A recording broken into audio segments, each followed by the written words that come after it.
Top lyga jūsų dėmesiui, antrojo turo rungtynės, vėlgi Marijampolėje. Kauno rajono Hegelman čia žais namų rungtynės prieš Telšių Džiugą. Ir dabar vakarinės rungtynės vėlgi iš to paties Marijampolės maniežo. Donatas Kazlauskas.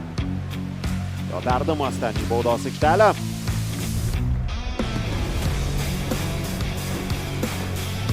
Vienas iš tų, kuris laikosi šiuo metu vykstančio Ramadano ir labai svarbus. Kol kas dar aišku sunku dėliotis. Čia pasižiūrėkime Džiugo ataką. Toks smūgis. Lukas Paukštė traukia. Dar kartelį matysime tą situaciją. Štai čia Bunčikovo perdamas. Ronaldas Sobovalė atlieka smūgį ir Lukas Paukštė. Radonijos perdamas į priekį, Smilis Kaušinis yra erdvių čia, perdamas į baudos aikštelę ir kamuolys vartuose. Kamuolys vartuose, Hegelman muša įvartį ir veržėsi į priekį. Enjoy, Abdelas pasižymi ir jo šokiai. 1-0, 25 minutė po gražios atakos Vedadas Radonija. Perdamas dabar jau Domas Lenzoka, kamuolį išmuša, bet netoli, Sobovalė apsisuka, slysteli. Liukaitis. Jo perdamas link tolimo virpsto. Ujujui.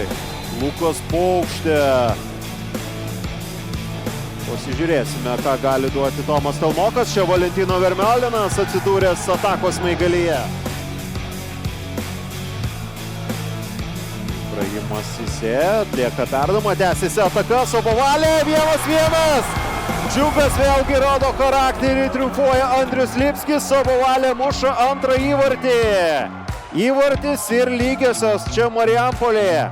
Ronaldas Sobovalė išvestas į atakos smaigalį. Nuginkluoja Luką Paukštę. Kamai toli nuo vartų, Smilis Kaušinis. Atvira aikštė, Gastonas Romano.